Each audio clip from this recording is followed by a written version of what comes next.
Mi nombre es María Alicia Salinas Farfán, soy profesora jubilada. Milité, el único partido en el que milité fue en el Movimiento Izquierda Revolucionaria. Desde hace algún tiempo, después que el MIR desaparece, soy parte del Movimiento de Trabajadores Clotario Bles. Participo también en la Asociación Mutual de Expresas y Expresos Políticos del MIR y de la Resistencia. Y soy profe jubilada, ¿te dije?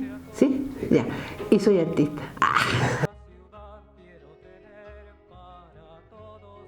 Que yo provengo de una familia política. Mi abuelo, mi padre, mi madre fueron militantes activos. Mi familia militó en el PC. Bueno, mi abuelo anduvo con recabarre por todos lados organizando, qué sé yo, a los trabajadores, no sé qué. Y mi familia militó en el PC hasta el 46, 47 parece que salió un grupo, que expulsaron a un grupo, los reinocistas parece que se llaman, les llamaban, echaron a un montón de gente. Y en ese montón de gente salió mi familia. Entonces, mi abuelo, mi papá, mi mamá, mis tíos, qué sé yo. Entonces, ellos buscaron otros nichos donde continuar su labor político-social. Por lo tanto, nosotros siempre estuvimos, porque no soy yo, solo yo de mi familia, de mis hermanos, sino nosotros siempre estuvimos ligados con la actividad social, con la cosa política, la defensa de los derechos, la lucha por los derechos. Mi papá siempre transmitía que cuando uno era pobre uno tenía que estudiar porque tenía que luchar por su pueblo, que era lo único que nosotros podíamos hacer y qué sé yo. Entonces, muchas opciones, así como en broma, no teníamos. Digamos, nosotros sabíamos que teníamos que mantener el legado. Siempre fue muy importante para nosotros el legado, esto de que nos contaran la historia, la familia, de saber cuándo llegó el primer Salinas, lo que él hizo y eso, y después la historia de mi abuelo, al que yo no conocí, pero que nos contaran su historia, lo que él hacía. Él fue dirigente de la FOJ por varios periodos.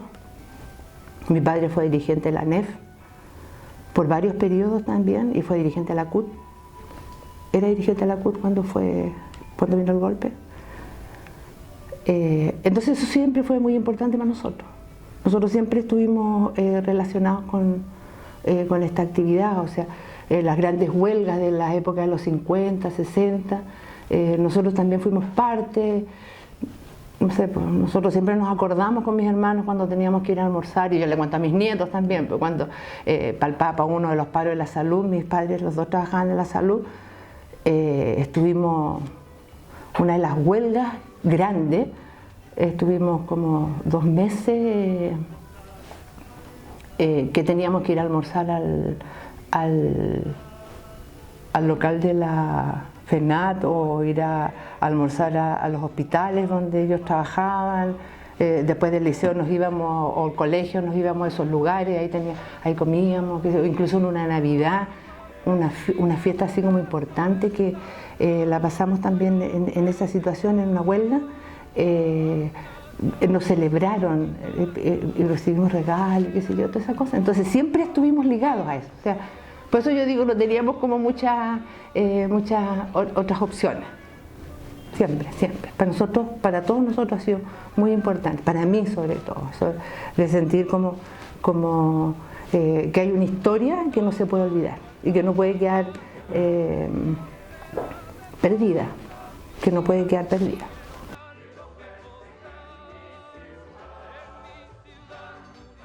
Mira, antes de entrar ahí, a mí me gustaría partir, a lo mejor debería haberlo contado antes, pero en los 60, 65, 66, 67, hubieron varias cosas que a nosotros como jóvenes nos impactaron. O sea, primero empezando por la Revolución Cubana, digamos, que fue antes, pero que fue muy importante. Después la lucha del 57, aquí yo tengo pocos recuerdos de las luchas del 57, pero mis hermanos más grandes sí, ellos vivieron mucho más eso.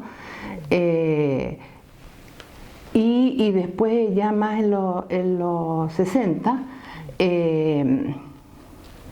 algo que nos influenció, que a mí me impactó, por ejemplo, fue, pero yo ya estaba ya como en la onda de entrar a militar,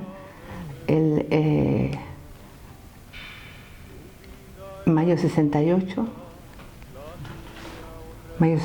donde los jóvenes en Francia hacen su revuelta, y el proceso mismo que se vivía aquí en este país, ¿no?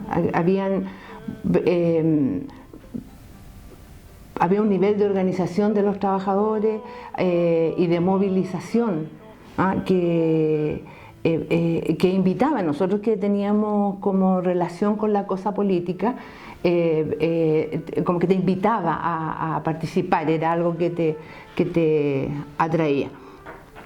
En el 68 más o menos yo entré a participar antes participé en algunas actividades, qué sé yo, con algunos grupos en la FECES, fui dirigente de mi liceo yo, y participamos en algunos trabajos de verano también, pero en el 68, más o menos a partir del 68, yo empiezo a participar en la brigada secundaria.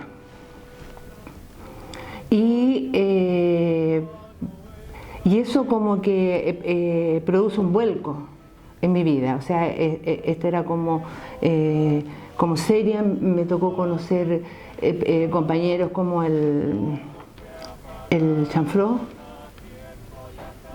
el Emilio, Alcatú, qué sé yo, y otros compañeros que participaban en la brigada secundaria. Antes que existiera el FER y todas esas cosas, nosotros fuimos de la brigada secundaria.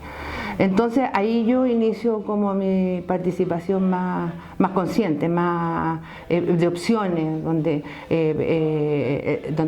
estudiábamos. Yo había leído un montón de libros, porque en mi casa se leía mucho.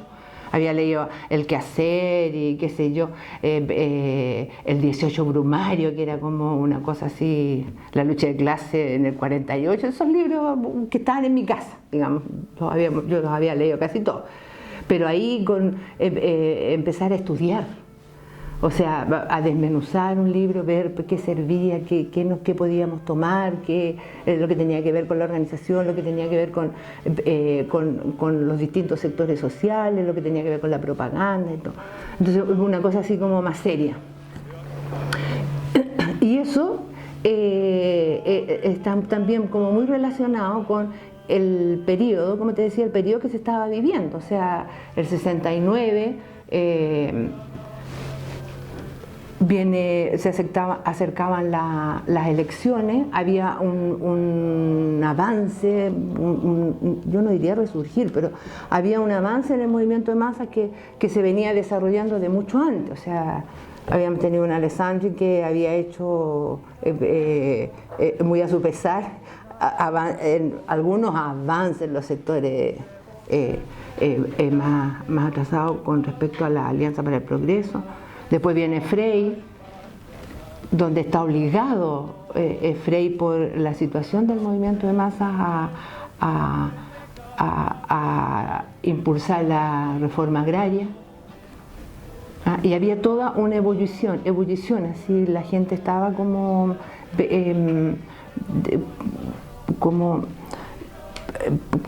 siendo consciente de que se estaba viviendo un proceso que podía conseguir algo, ¿no? La gente pensaba, mucha gente, incluso mis padres, pensaban que el proceso se iba a desarrollar de manera completa con el triunfo de Allende, digamos. Entonces, porque ellos trabajaron por Allende, qué sé. Bueno, cosa que nosotros vimos que no fue así, pero había un proceso de ebullición. Yo siempre he pensado que Allende no habría sido posible si no hubiera habido todo el avance, el desarrollo del movimiento de masa durante, no sé, por los 100 años, no sé, del 1895 o quizás un poco después, que fue como avanzando hasta que llega a ese punto, digamos, al punto de que Allende sale presidente, que se impulsan una serie de cambios, a pesar de que hay que tener claro que en las 40 medidas de Allende, yo soy allendista porque mi familia fue allendista, digamos, pero lo que no significa que yo estuviera de acuerdo con el camino que estaba proponiendo Allende. Yo no estaba de acuerdo con ese camino. Habían razones, digamos. O sea, primero, el programa de Allende era un programa que estaba absolutamente enmarcado dentro de la Constitución del 25. El programa, uno de los gestores de ese programa fue Eduardo Noboa, un abogado que tuvo mucho que ver con Allende y con la cosa del cobre, y él siempre decía que el programa estaba hecho para que la derecha no pudiera meterse por ningún lado. O sea, todo lo que Allende proponía en su programa estaba permitido, era legal, constitucional, no había resquicios legales, claro, no daba pie a ningún resquicio, o sea, a ninguna posibilidad que se metieran. Todo. Desde las 40, no, ¿cuántas eran las hectáreas? No me acuerdo la hectárea, el proponer el desarrollo del área social, la educación, el medio libre de leche, o sea, todo lo que estaba propuesto en el programa de Allende era tolerado dentro de la Constitución del 25, ¿no? Que era lo que a ellos les importaba. Ahora, este programa se empieza a desarrollar y el movimiento de masa sigue su avance. Porque Allende trató de implementar su programa y qué sé yo, pero el movimiento de masa siguió avanzando. O sea, a poco andar que asume Allende, se inicia esto de las agrupaciones, el desarrollo del poder popular. ¿Verdad? Hay distintas manifestaciones. Por popular, nosotros trabajamos en los comandos comunales, donde se agrupaban no solo a los trabajadores de la industria, sino también a los estudiantes, a las organizaciones sociales de los distintos sectores.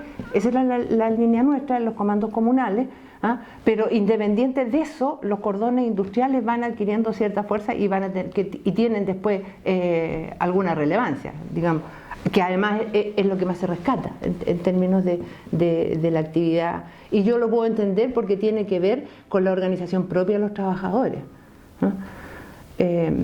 Entonces yo creo que hay un proceso de desarrollo del movimiento de masa que culmina en, no sé si la palabra será culmina, pero que lleva a que Allende triunfe en las urnas, ¿no?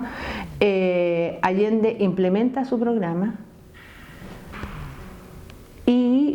pero el movimiento de masa sigue haciendo su avance, sigue haciendo su desarrollo.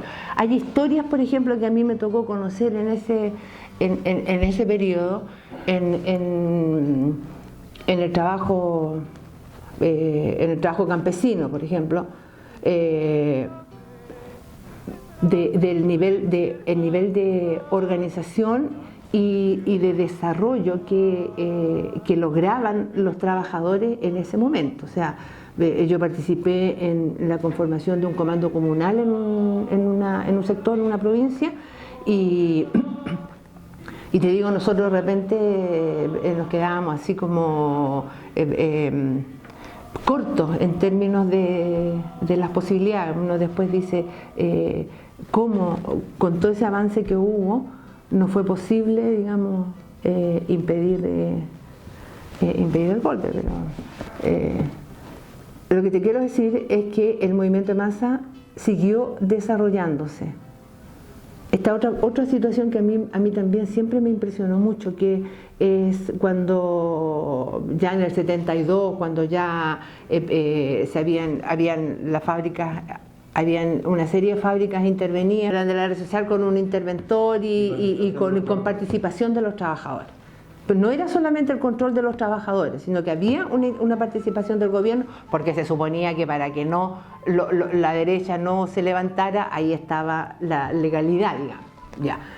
Pero en la situación de Savory, por ejemplo, que Savory, y yo siempre hablo de eso porque me parece a mí que fue como extraordinario, en Savory cuando se toma la industria, porque la iban a intervenir, entonces el dueño decide cerrarla, entonces los trabajadores en discusiones, qué sé yo, dicen no, la vamos a tomar y se toman la fábrica y las mujeres exigen que la fábrica siga funcionando y ahí se arman una serie de discusiones también, porque las mujeres decían que, claro, que la fábrica podía estar tomada, hasta que el gobierno decidiera intervenirla, que podía hacer eso, pero que ellas necesitaban seguir produciendo la leche porque tenían que responder por el medio litro de leche que Allende había ofrecido. O las viejas yo soy de San Gregorio, y de Santa Rosa, en el paradero 22, gente que no le gusta mucho el paradero San Gregorio. Entonces ahí, por ejemplo, habían una serie de organizaciones de mujeres, no sé, junta de vecinos, yo no me acuerdo bien cómo eran, pero distintas organizaciones de mujeres. Y estas mujeres deciden abrir los Unicop. Ahí en el 22, donde yo vivía, frente a nosotros había un supermercado que fue el Unicop. Y resulta que deciden abrirlos para entregar la mercadería y finalmente logran que el gobierno, porque al final todo tenía que como estar enlazado con el gobierno, o sea, los trabajadores hacían algún avance, mira, nunca había pensado tanto en eso, los trabajadores hacían un avance en términos de su movilización y de sus objetivos de lucha, y ese avance para poder sostenerse, no sé si va a poder sostenerse, pero ese avance tenía que traer el enchufe del gobierno. Entonces los Unicop, que eran supermercados, pasaron también al área social, no sé, mixta, no sé qué, pero con un interventor y todos los Unicop del país pasaron a funcionar como distribuidores de alimentación. Tú ibas con tu tarjetita, y eso con tu tarjetita y te entregaban la mercadería y eso. Pero fíjate tú que eso, si hubiera, a lo mejor si se hubiera permitido que fueran los mismos trabajadores, como lo de Savory, a lo mejor la cosa habría sido como distinta. Hay que reconocer también que la derecha estaba ya viendo las posibilidades, o sea, habían matado al general Snyder antes que asumiera Allende. A nosotros también nos habían, y que me disculpen algunos, pero nos habían vendido siempre la pomada de que los militares chilenos eran constitucionalistas, por lo tanto no iban a permitir un golpe, cuando en Chile han habido tantos golpes en Chile como en otros países de América Latina. O sea, entonces la consigna esta de no a la guerra civil y qué sé yo, va a permitir que en el segundo levantamiento de los militares, Tanquetazo, Tancazo, no sé cuál, el segundo, cuando Allende, digamos, en vez de confiar en los sectores populares, confiar en el pueblo, confiar en las masas, aplican la ley del estado de sitio y ordenan allanar, no sé si será la palabra allanar, pero ir a las distintas fábricas en busca de armas para ver tomar como el control de esas situaciones, lo que va a dejar también como mucho más llano el camino para que el golpismo avance.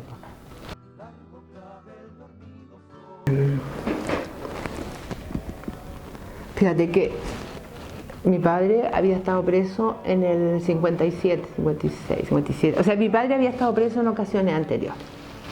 Entonces, él tenía un terror, él quería que nos fuéramos, que nos vacilaran. Que nos fuéramos, se consiguió visa en, qué sé yo, como en 2 o 3 países. Quería que nos fuéramos, que nos fuéramos, que nos fuéramos. Nosotros habíamos decidido no irnos. O sea, nosotros, yo me refiero a mis hermanos. Uno de mis hermanos no se podía ir porque tenía como 3 cabros ya, entonces ya era difícil para él poder moverse con mujer, hijo, no sé qué. Mi otro hermano también. Entonces al final decidimos todos quedar. Nosotros éramos 4 que estábamos relacionados con el MIR, 4 de los hermanos, nosotros somos 5. 4 de los hermanos estábamos relacionados con el MIR y el otro era judista. Entonces decidimos quedarnos. La primera vez que allanaron la casa de mis padres, o sea, primero mi padre estaba hospitalizado cuando fue el golpe, ¿no? Entonces tuvieron que sacarlo del hospital, se lo llevaron no sé dónde, qué sé yo, y fue todo un show eso. Yo estuve en un cordón, yo era, yo estuve en un cordón en Santa Rosa, San Joaquín, San Miguel, no me acuerdo, que tomaba de Santa Rosa, o sea, de Vicuña Maquena hasta Ochagavía, pero estuve en el sector yo de Santa Rosa, ahí en Madén, Samadeco, qué sé yo. Se suponía que ese día iba a haber una reunión el día del golpe de los dirigentes de los partidos de izquierda, entonces era importante saber qué opinaba el PC, qué opinaban los socialistas, qué sé yo. Entonces yo me quedé en ese sector. Yo no militaba ahí en ese sector, ¿no? Pero me quedé ahí. Y al final la reunión no se hizo y hubo una asamblea en Madeco y en la asamblea los trabajadores dicen que ellos van a quedarse en el sector, que no se van a retirar. Te estoy hablando como a las 2, 3 de la tarde ya, cuando ya estaba la grande. Que no se van a retirar ellos del sector, que ahí hay varias fábricas que eran parte del cordón y que ellos las iban a defender. No había nada, o sea, se suponía que a las 6 de la tarde iban a llegar unas armas que los socialistas tenían que traer, entonces se fijó una reunión para las 6 de la tarde y ya los compañeros se van, se distribuyen, qué sé yo. Todavía no pasaba nada en ese sector, entre Santa Rosa y Ochagavía, todavía no allanaban ni nada. Había habido al frente en La Legua había habido un problema ese día en la mañana, pero no, para acá no habían cruzado, de Santa Rosa para el otro lado. En la tarde se hace la reunión y los partidos de izquierda informan que ellos se van a sacar a su gente, que la cosa es demasiado fuerte, que ellos no tienen cómo responder, que las armas habían sido requisadas, que iban a llevar, habían sido requisadas en la granja y que se iban a quedar en la granja porque ahí había también un grupo de resistencia. Entonces que cada partido se iba a llevar sus militantes, qué sé yo. Y este obrero que había hablado, nunca me he acordado, o sea, nunca me he acordado del nombre de él, de cómo se llamaba el viejo. Él dice que ellos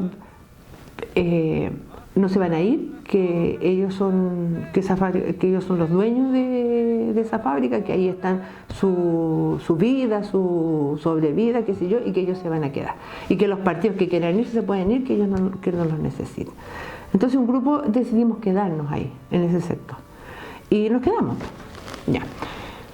Y ahí estaba la Valdiviana, más allá estaba Sintra, habían varias fábricas donde habían grupos de compañeros. Y como al día siguiente, me parece que fue en la madrugada del 12, empiezan a allanar. Y allana la FACH. ¿Ah? Pero la FACH fue bien... no sé si no les interesaría. Yo siempre he pensado que no les interesaba mucho ese sector, que sabían que no había armas, que había gente, sí, pues, pero porque ellos podrían haber entrado y haber tomado a la gente, haber pillado, qué sé yo, pero no lo hicieron. O sea, entraron, se dieron un par de vueltas. La primera vez allanaron Fensa y Arru, me parece que estaba por ahí también, 2 fábricas, y se fueron. Después llegaron en la noche de nuevo y allanaron otras 2 y así. Claro que en ese sector hay mucha casa también, ¿eh? Pero no creo que eso les haya preocupado, de que había casa y gente que podía haber otros problemas. Yo no creo que eso les haya preocupado. Simplemente ellos fueron allanando, peinando como lo tendrían planificado, no sé. Y nosotros llegamos a Ochagavía. Y en el intertanto se sacaron algunas cosas que se pensaba que se podían utilizar para la lucha que venía, y fuimos como abandonando, como dejando, ellos llegaban y nosotros ya nos habíamos ido, y así fuimos hasta que llegamos a Ochagavía. Salimos de ahí como el 17 de septiembre, todos esos días estuvimos ahí.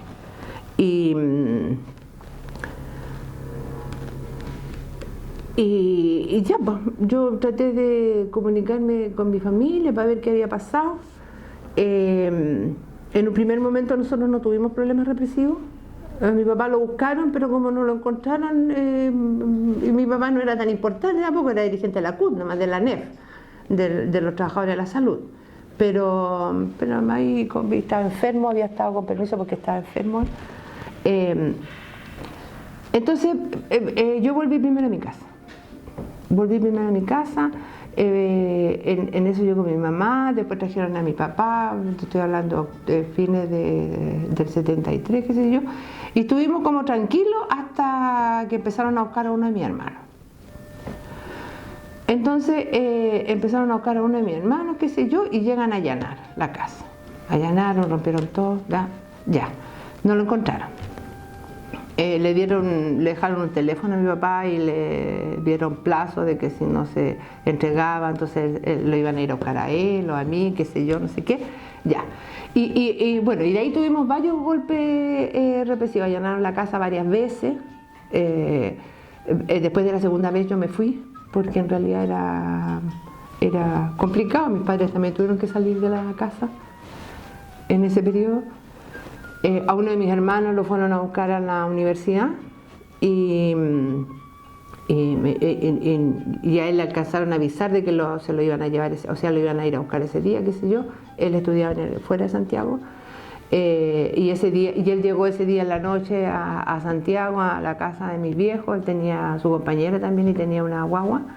Entonces a él lo sacaron, él decidió salir y se fue. Y después seguimos, después me empezaron a buscar a mí. Yo trabajaba en el Hospital Salvador, estaba haciendo una práctica, pues yo estudiaba pedagogía, había hecho había hecho mi seminario de tesis y me faltaba la práctica. Entonces estaba haciendo una práctica, había hecho la práctica y lo puse jaula, pero me echaron al tiro en el 73, entonces no pude terminar, y estaba trabajando con un médico yo en el neurocirugía, hasta que me empezaron a buscar y ahí tuve que retirarme. Eso. Después, a fines de diciembre, hay un golpe represivo al partido, fuerte, en el que caímos nosotros, yo y uno de mis hermanos.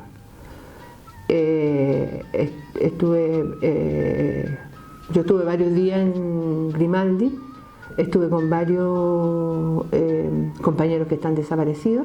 Nosotros somos sobrevivientes de un grupo de desaparecidos, de mi estructura eran 33, y quedamos 2, uno ya se murió ya y la otra soy yo. Y yo como a los 4 días que estoy ahí en Grimaldi me entero que estaba mi hermano. Él estuvo más tiempo porque él era de otra estructura que era más terrible que la mía, yo era más bajo perfil. Y después de ahí pasé a Cuatro Álamos. No voy a hablar de la tortura porque en realidad no tiene mucho sentido. De ahí pasé a Cuatro Álamos y en Cuatro Álamos estuve hasta fines de febrero más o menos. Claro, estuve en una pieza, fue una cosa que me impresionó mucho a mí, estuve en una pieza donde en una cama, en la celda 4, en Cuatro Álamos, y no sé por qué elegí la cama de abajo. Entonces ahí en la cama de abajo estaba escrito Muriel Dockendorf y tenía marcado 23 rayitas. Tenía 23 rayitas marcadas. O sea que ya había estado ahí, había dormido en esa cama. En la pieza del lado estaba la Laura Allende, la Inés Alonso, varias de estas viejas así importantes estaban en la celda del lado. Y en las otras celdas, las 3 primeras celdas eran de mujeres y las otras celdas eran de hombres. En la celda del otro lado estaba la Linda, parece que tenía una guagua, una niña, una guagua que tenía un problema de salud. Y no me acuerdo qué más. Ya. Bueno, la cosa es que estuve ahí hasta fines de... Ahí en Cuatro Álamos te daban comida todos los días. Algo que me gustaría dejar claro es que en Grimaldi casi no había comida. Y no había agua, además. Pero en Cuatro Álamos tú podías dormir en una cama, te podías bañar todos los días, podías lavar la ropa, había rinzo y esas cosas, por lo tanto te podías lavar el pelo y qué sé yo, y te daban 3 comidas al día. Desayuno, almuerzo y un té en la noche con pan. Entonces se suponía que Cuatro Álamos incomunicado era para que tú como que te repusieras, y, o sea, llegar como más o menos sin mucha... que no se te notara mucho donde había estado. Y de Cuatro Álamos pasé a Tres Álamos. En Tres Álamos, yo en Grimaldi, otra cosa que me gustaría contar es que en Grimaldi yo estuve con 2 personas, o sea, 2 amigas mías. Me encontré con ellas ahí en Grimaldi, con la María Isabel Lluí Peterson y la María Teresa Eltir Contreras, que eran amigas mías de antes, de cuando éramos estudiantes. A pesar de que la María Isabel Lluí era menor que yo, porque era bastante menor que yo. Pero en FECES nos habíamos conocido y ella era una cabra brillante, así bien con harto mate. Y nos habíamos conocido en la FECES y nos habíamos hecho amigas, pues, y después nos seguimos viendo, qué sé yo. Y en julio más o menos del 74 nosotros nos juntamos, nosotros éramos varias, éramos otras y otras compañeras más, y nos juntamos para despedirnos, y nos devolvimos los discos, las cosas que nos habíamos prestado, la ropa, las parques y todas esas cosas, porque nosotros nos juntábamos, era de ir a tu casa, a mi casa y qué sé yo. Entonces ese día nos juntamos y nos devolvimos todas las cosas, porque yo creo que ahí como que le tomamos el peso a que la cuestión era en serio, o sea que esto sabíamos que habían compañeros que habían caído que no aparecían por ningún lado y la gente hablaba de la cosa de las torturas y todo, entonces decidimos no vernos más porque podía ser peligroso. Todas militábamos y éramos de distintas tareas, entonces era una cosa, o sea, era una estupidez en realidad lo que nosotros hacíamos. Bueno, pero nos despedimos ahí y yo me las encontré en Grimaldi. Y cuando llego a Tres Álamos, los dinos nos decían las 3 Marías, a las 3. Y un día nos dijeron que nos iban a sacar un día en la mañana y nos devolvieron las cosas. A mí me devolvieron un bolsito que andaba trayendo yo, y a la María Teresa su chaqueta, y a la María Isabel le devolvieron un bolso que tenía con ropa. Y ese día en la mañana nos sacaron y nos subieron a una camioneta. Y después a mí me bajaron de la camioneta. A mí me bajaron, qué sé yo, y a ellas se las llevaron. Entonces cuando yo llego a Cuatro Álamos, yo pregunto por ella. ¿Han visto a la María Teresa, a la María Isabel, qué sé yo, de los no sé qué?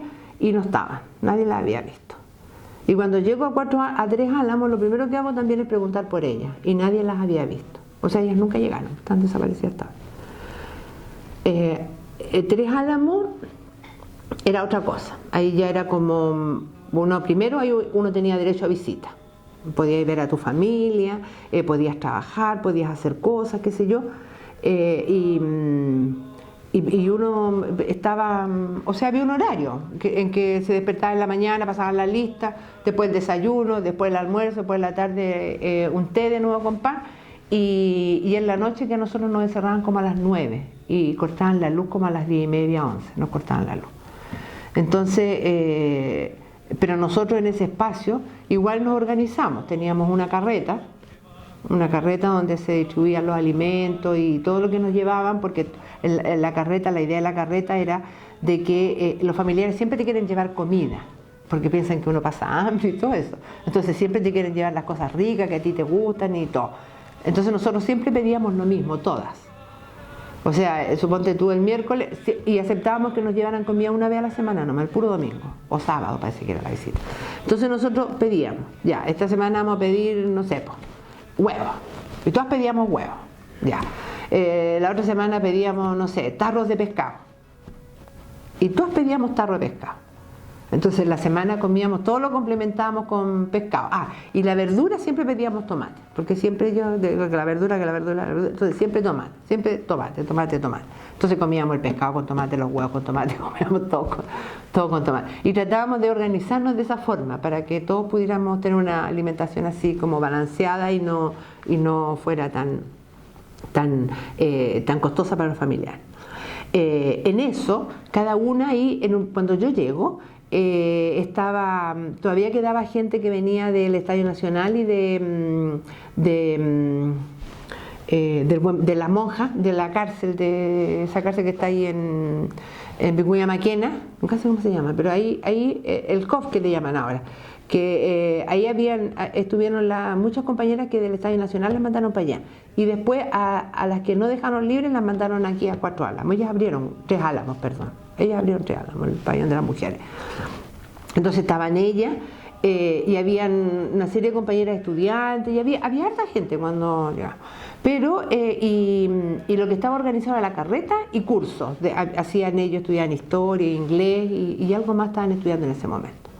Pero cada una trabajaba por su cuenta. Había unas que hacían muñecas, otras hacían soporopos, otras hacían, qué sé yo, bordado. Entonces nosotros empezamos a conversar de que necesitábamos tener una orgánica laboral, algo que nos permitiera, o sea, todas pedían champú, algunas no podíamos pedir.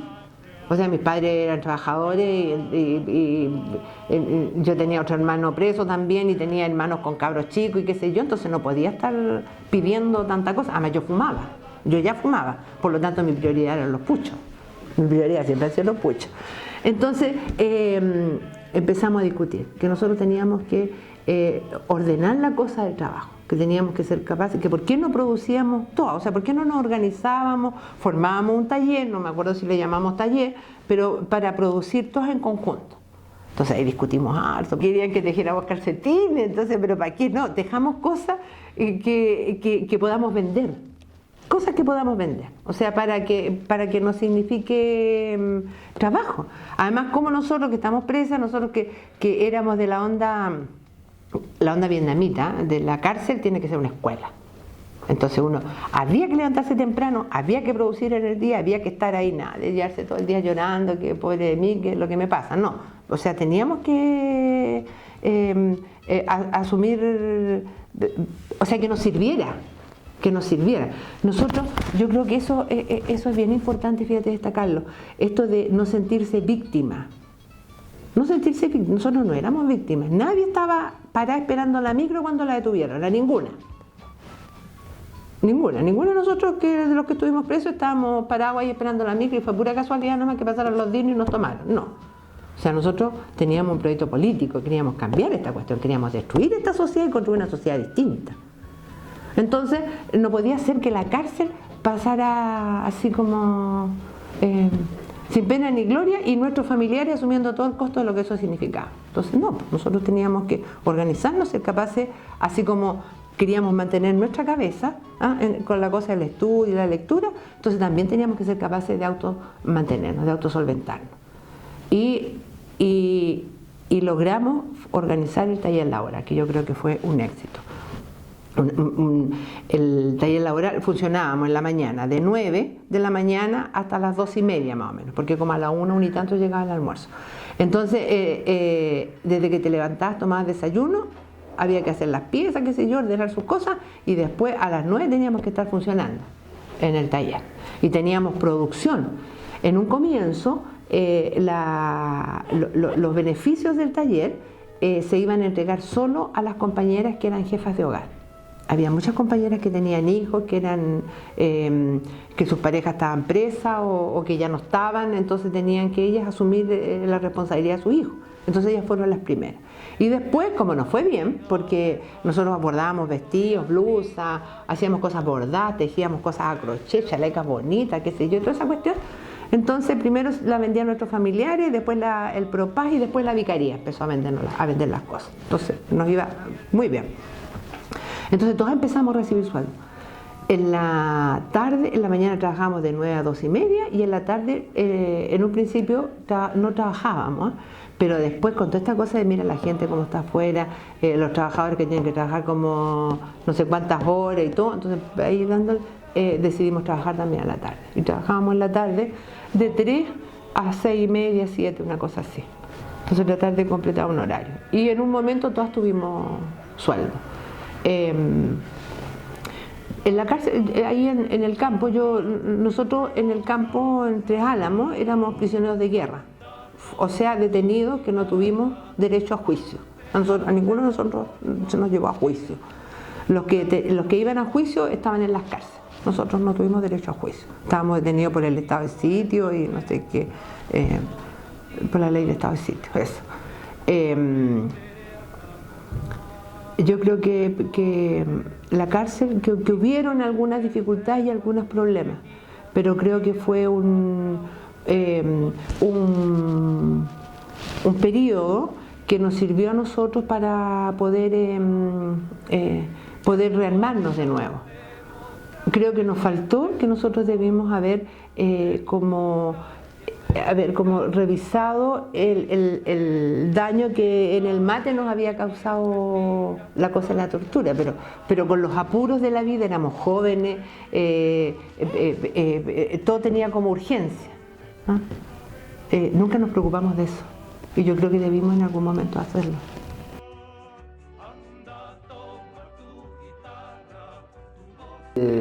Ya. En el 76, a fines del 76 hubo, bueno, mientras estuvimos presos, amenazaron varias veces que venía la Naciones Unidas, que venía, no sé, la OEA, que venía, y en algún momento a nosotros nos llevaron a Pirque porque venía la Naciones Unidas y nosotros estábamos en una barraca que era una cuestión cerrada, así que tenía un patio de luz al medio, abierto. Pero cuando nos encerraban, quedábamos todas encerradas, o sea, todas encerradas, no había ni una ventana, nada, era una cosa así bien impresionante, era una barraca, al más puro estilo nazi. Tenía el camarote, pero eran 3, de madera. El de abajo ahí, hasta por ahí más o menos 70 centímetros, 50-70 centímetros he tenido, el otro 50-70 igual, y el tercero. Y el tercero tenía un espacio así que era un poco más bajo, y estaba el techo. Entonces, en el 76, ya no me acuerdo a raíz de qué, pero van a dictar o dictan una amnistía. Entonces sale un primer grupo primero, y en ese primer grupo salgo yo. Y ya salí, qué sé yo no me quería ir, o sea, no pensé en un primer momento en irme. Nosotros teníamos visa para Suecia, pero yo en un primer momento no pensé en irme. Y salimos, o sea, salí con varias compañeras más, compañeros, qué sé yo.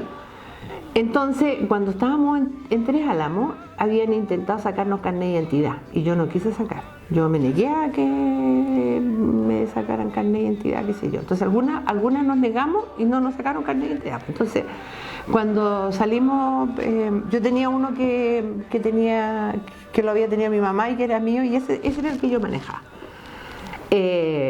Entonces voy a sacar carnet de identidad. Un día mi mamá me dice, ya, vamos a ir a sacar carnet, qué sé yo, y ahí fuimos las dos al registro civil a sacar carnet de identidad. Ya, sacaron las fotos, no sé qué, no sé cuánto, la firma, todo el cachureo. Tenía que ir a buscarlo en no sé cuántos días más. Y pasaron los días. Yo en mi casa iba a Tres Álamos a las visitas, qué sé yo, pues ahí Era re cómico. Bueno, la cosa es que vamos con mi mami un día en la mañana a buscar el carnet. Mi mamá estaba trabajando, entonces ella tenía que ver que ella se consiguiera permiso para ir y eso. Y fuimos un día en la mañana a buscar el carnet, cuando el que tenía que entregar los carnets me dice, no, tiene que pasar a hablar con no sé quién. Y ya, pasamos a hablar con otra persona, y que era la que estaba a cargo de esa oficina de entregar los carnets. Entonces, ella me dice que no me pueden entregar el carnet de identidad, que tengo que ir a hablar con otro de los que mandaban ahí en el registro civil, porque había un problema. Ella no tenía claro cuál era el problema. Entonces nos mandaron a hablar con otro gallo. Y ahí el gallo me dice que yo tengo una orden de detención pendiente, por lo tanto no me pueden dar el carnet de identidad. ¿Y por qué tengo uno? Pues si acaba de salir. Acaba de salir. Entonces me dice que no, que hay una orden de detención pendiente por una causa en Linares, cuando yo había estado presa en Linares en el 71, parece que estuve presa en Linares yo. Entonces, pero había una causa pendiente, entonces que no me podían dar el carnet. Entonces salimos de ahí y llegamos a la casa, y mi mami, y llegó ligerito mi papi, qué sé yo, todos soponceados, entonces que me tenía que ir, me tenía que ir, porque si no me iban a agarrar de nuevo, ellos ya no estaban dispuestos, que bla, que no, ya. Y como tenía visa, entonces, y nadie como que te aceptaba, porque la única posibilidad que tenía era quedarme y llevar trabajo de Tres Álamos a la vicaría, y de la vicaría llevar la plata para Tres Álamos. O sea, era lo único que iba a poder hacer, en realidad, porque nadie me iba a querer para ningún trabajo de resistencia ni nada. Entonces, ya. Así que bueno, ya me fui a Suecia. Llegué a Suecia. En Suecia es otra cosa. Suecia es un país extraordinario. Yo le tengo harto aprecio a Suecia. Nos estaban esperando en el aeropuerto.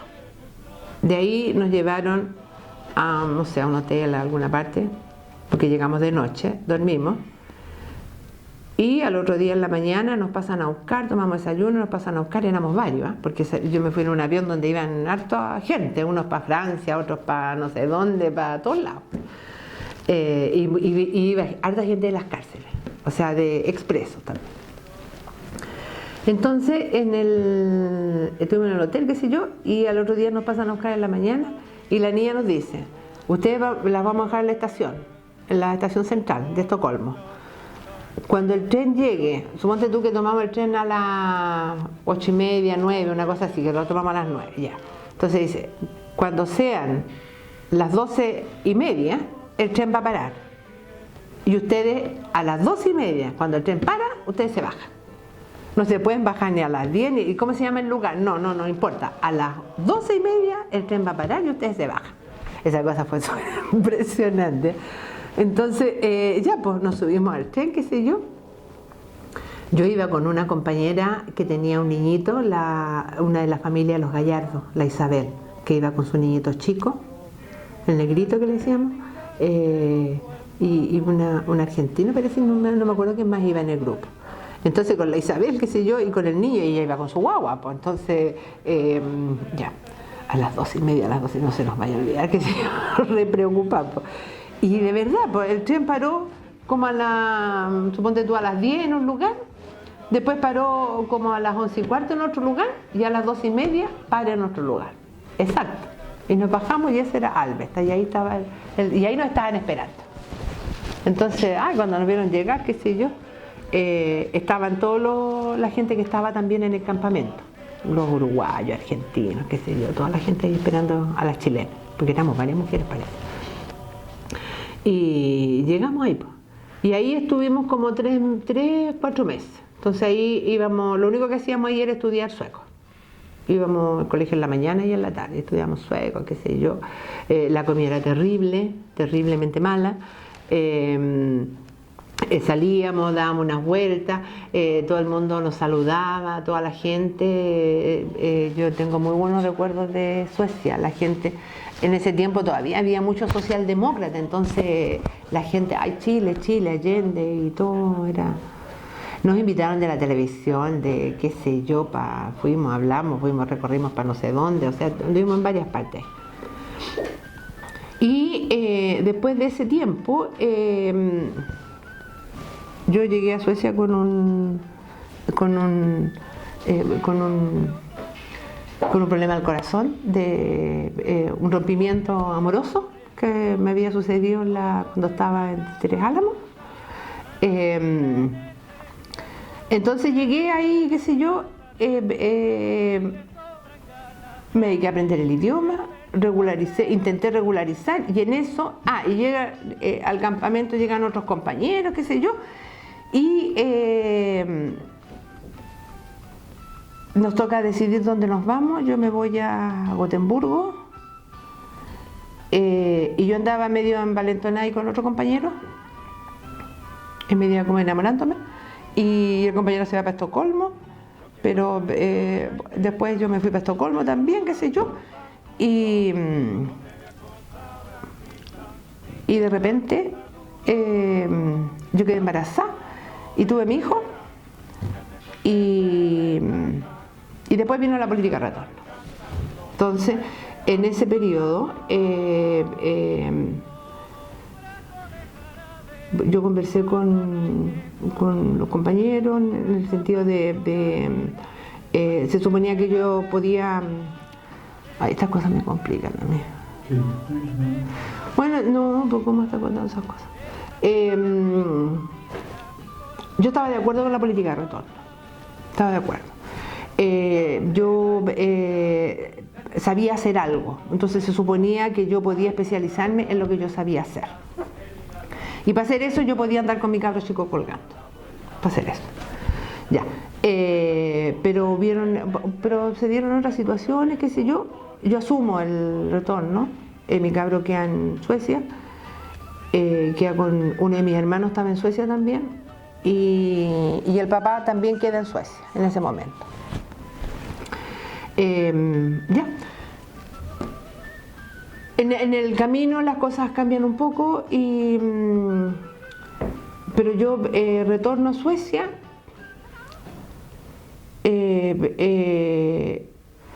y yo decido que no quiero que mi cabro se quede en Suecia. Yo fui a verlo y hubieron alguna dificultad, entonces yo agarro mi cabro y conversé con los compañeros, con el que era responsable mío, qué sé yo, pero me llevo al cabro, qué sé yo, y en eso a mí me cita el ministro Jordán, Servando Jordán, porque nosotros habíamos hecho una querella en el 75 contra Manuel Contreras, Krasnov y todos los responsables por la desaparición de varios compañeros, de los compañeros nuestros, estaban todos los nombres. Del Claudio Contreras Hernández, del Rolando Quiñones, de la María Isabel Luis, la María Celtí, qué sé yo, todos los compañeros que yo había visto. Entonces el ministro me cita y justo y ellos la cosa es que por ahí no sé cómo fue, arreglamos la cuestión y yo aprovecho, el compañero me dice, ¿por qué no aprovecháis de llevar al cabro chico? Lo dejáis allá, yo quería que el cabro estuviera aquí. Entonces lo dejas allá y así los trámites con el ministro y listo. Y ya, pues yo viajo, el ministro me citó, o sea, viajo, y porque ellos te pagan los pasajes y toda esa cuestión, ¿no? Cuando tú estás citada por el ministro. Entonces viajé, qué sé yo, vine con el niño, bla, bla, y después cuando yo me voy, yo tuve un 15, 20 días, una cosa así, pues. Cuando me voy a ir, en el registro civil no me dan la autorización porque el juez no me había autorizado ni para entrar con el cabro chico, ni para salir con el cabro chico, ni qué sé yo. Entonces ya, yo tenía que salir a Suecia para regularizar la situación del cabro chico y poder resolver y qué sé yo. Pero salgo ya. Y después de eso, yo me vengo, pasó un tiempo, qué sé yo. No mucho, yo me vengo, entro ilegal. Entré ilegal, tuve aquí como un año y tanto, cumplí algunas tareas, se suponía que yo iba por un lado y me cambiaron, me dijeron que no me iba para ese lado después, entonces me tuve que quedar en otra cosa, que era lo que yo sabía hacer en todo caso, o sea, y me quedé en Santiago y estuve aquí como un año y tanto, y hubo un problema represivo en mi familia. y yo pedí autorización para salir de nuevo porque mi cabro chico andaba dando vueltas. Y yo tenía que, y tenía que salir mi mamá, y qué sé yo, había quedado la grande en mi familia, habían detenido a otro de mis hermanos, y qué sé yo. Entonces salí nuevamente. Y eso fue el 82 más o menos. Y el 84 yo converso con los compañeros y digo que yo en realidad mejor me vengo legal nomás. O sea, quiero venirme legal y ver en qué puedo colaborar y integrarme. Mi cabro chico ya tenía que entrar al colegio y si yo me quedaba en Suecia con él y él entraba al colegio no iba a poder después sacarlo. Entonces decidí yo... Estuvieron de acuerdo que podía venirme y ver si podía entrar, no sé, a las tareas, porque sumamente que mayo, entonces podía entrar a desempeñar otras tareas, pues, y ver, qué sé yo. Entonces me vine. Y cuando uno se viene, uno renuncia al asilo, yo no tenía idea de eso. Claro, me devolvieron, fíjate, las platas yo había trabajado en Suecia el tiempo que estuve, trabajé, me devolvieron las platas que yo había impuesto. Los impuestos que había pagado también me los devolvieron. O sea, me devolvieron todas esas platas y me vine legal. Trabajé primero en la vicaría y después trabajé en los traperos de Maui y después trabajé en el Codepo y traté de regularizar mi situación de título. Bueno, durante la dictadura trabajé en esas cosas, y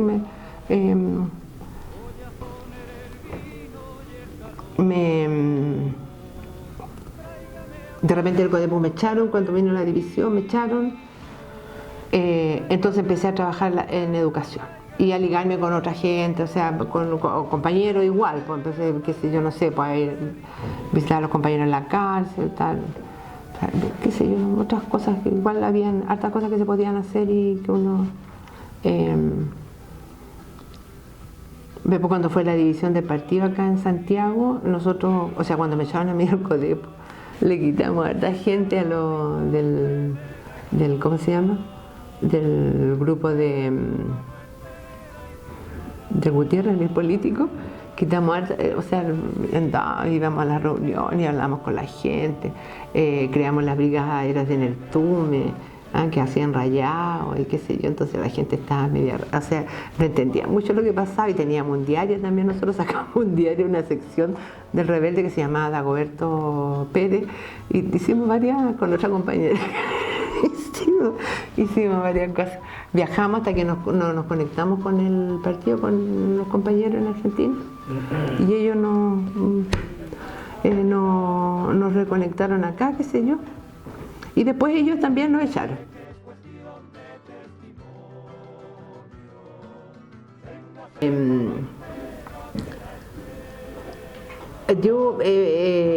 Bueno, a todo esto no me había resultado la cosa de resolver la situación de título que me permitiera a mí trabajar.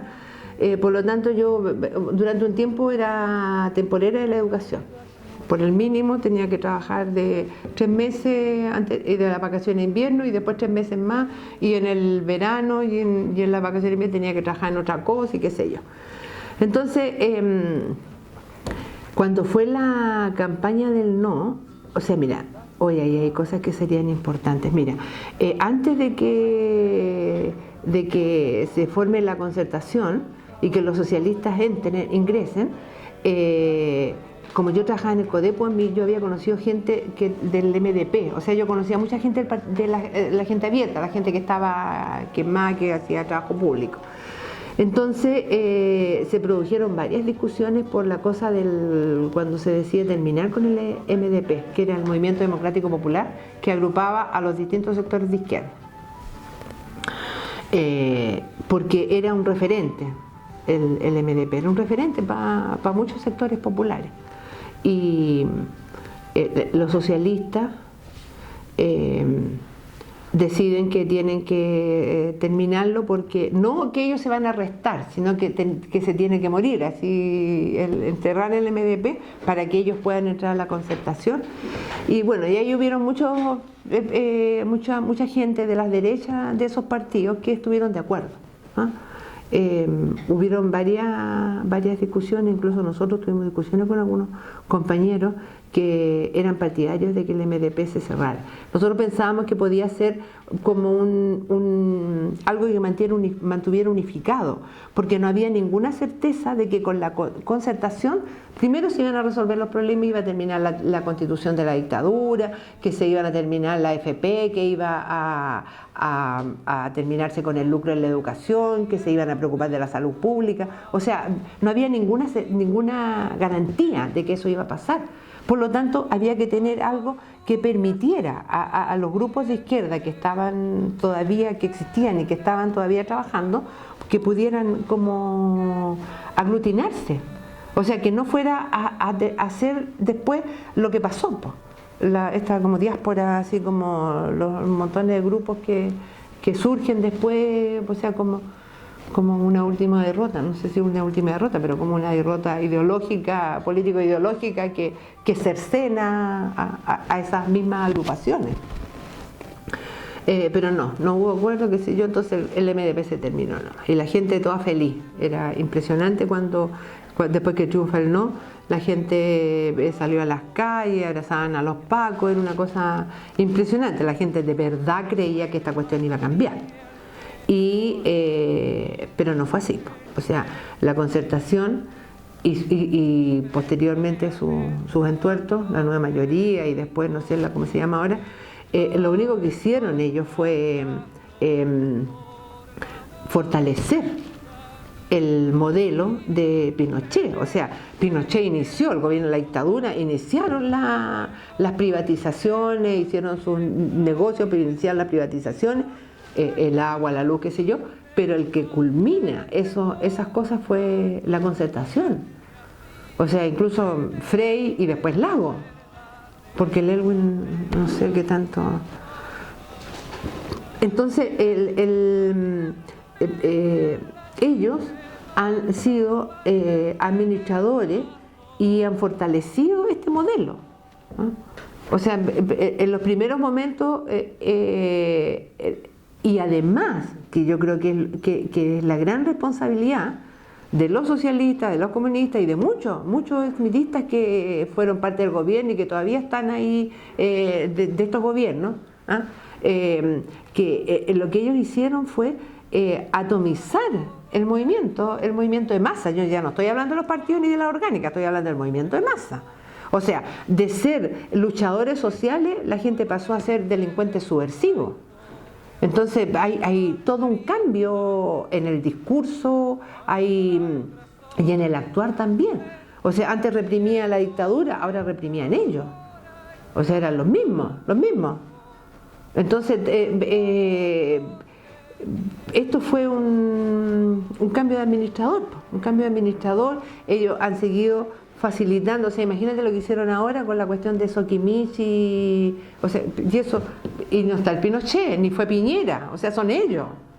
Entonces, esto ha ido como cada vez más, y todo lo que ellos, la formación, antes de que empezara la concertación, antes de que asumiera el gobierno la concertación, el Chilling y otros gallos más que fueron a la cárcel pública, y un testimonio, un compañero, a hablar con ellos para ver que cuando asumieran la concertación se tenía que terminar con esta cuestión de los atentados y esta cosa armada, porque se suponía que venía la democracia y que íbamos a ser todos felices, íbamos a estar todos contentos. Y hubo gente que enganchó con eso y ellos formaron la ANI, la oficina que le decían, donde hay algunos que están reconocidos así, con nombre y apellido, reconocidos como que fueron participantes, que son responsables de las caídas de otros compañeros después. No estamos hablando ni de tortura ni de nada, estamos hablando del trabajo de inteligencia que algunos exmilitantes ayudaron a las nuevas autoridades a realizar para terminar con la lucha popular en este país. Y yo eso creo que es grave, y eso fue así. el mismo entuerto que tienen ahora con los mapuches, con el pueblo mapuche, por la cosa esta de los que incendiaron la iglesia, y si la incendiaron y que le mandaron los WhatsApp y todo. O sea, hay trabajo de inteligencia que ellos están haciendo. Si esta cosa de la operación Huracán se cayó, a mí lo que me hace dudar es que que la PDI o los carabineros estén dispuestos a pagar el costo, o la PDI haya estado dispuesta a, ¿cómo se llama?, a aparecer ellos como los correctos. O sea, esta cuestión la bajaron porque debe haber algo más importante detrás. ¿Quién nos dice que ellos que tengan, no sé, infiltrados? A mí no me gusta esa cosa, porque yo creo que de repente uno se pone paranoica también con la cuestión de la infiltración. Pero ¿quién nos dice que ellos tengan un trabajo que sea mucho más importante, más de fondo, que les pueda otorgar más a ellos, y que por eso deciden parar esto? Porque ellos lo único que quieren hacer es cazar nomás a todos los mapuches posibles y terminar con la historia. Pero retroceden. Entonces uno tiene que empezar como a hilar más fino. Yo creo que aquí hay una cosa así, siempre la he dicho, que uno, cuando estaba el Elwin, qué sé yo, cuando volvió la democracia, es que uno se acostaba en su cama y sabía que iba a amanecer en su cama. Ya, digamos, ya no sé si será tan así, pero igual, porque la represión a los cabros es la misma, a los estudiantes la misma, ¿ah? A las niñas, o sea, a las niñas que las violentan, o sea, no se ha resuelto nada. Las pensiones, o sea, uno trabajó no sé cuántos años y recibe una miseria pensión, y ellos, o sea, Lagos dicta una ley por ahí entre medio donde hace que las pérdidas de la AFP por las inversiones que la AFP hace tengamos que pagarlas nosotros, los trabajadores. Los que tenemos la plata lo que teníamos la plata en la AFP, y no la paga la AFP, que es la que juega y hace el negocio. Entonces todas esas cosas hacen que esto sigue igual. Si tú me preguntas, yo creo que el proyecto revolucionario sigue siendo vigente. Creo que es difícil, creo que el golpe significa un retroceso muy grande, que hay una falta de confianza de la gente también. Creo que hay mucha liviandad para hablar de los pachos pobres y hablar del ¿cómo le dicen a los flaites o qué sé yo? Cuando el que pagó el costo más alto de los sueños de Allende y de los sueños revolucionarios fueron los sectores populares, los sectores marginales de este país, y ellos no han sido jamás reparados. Jamás. O sea, se pierden los cabros entre la droga y la delincuencia. Entonces hay que volver a lo que se hacía antes, por trabajo hormiga, ir a la población, empezar, no sé, por la alfabetización, por el tejido, por el bordado, no sé, por la pintura, o no sé por qué, pero empezar a agrupar la gente para que la gente empiece de nuevo a tener confianza y a ver y a sentirse que son capaces, que ellos pueden, que tienen que luchar, y nadie va a venir a luchar por ellos. Yo creo que el proyecto revolucionario sigue vigente. Yo no sé si de repente cuando hablan de las adecuaciones por aquí y por allá, no sé, no lo tengo muy claro eso, pero yo creo que aquí, o sea, los problemas se van a resolver cuando esta cuestión cambie. Y esto va a cambiar por vía de una revolución nomás. No hay otra posibilidad. No hay otra posibilidad. A lo mejor va a cambiar la forma de hacer la revolución, a lo mejor hay que ensayar otras formas de organizarse, otras formas de actuar, pero en el fondo la necesidad del cambio de Estado sigue siendo vigente.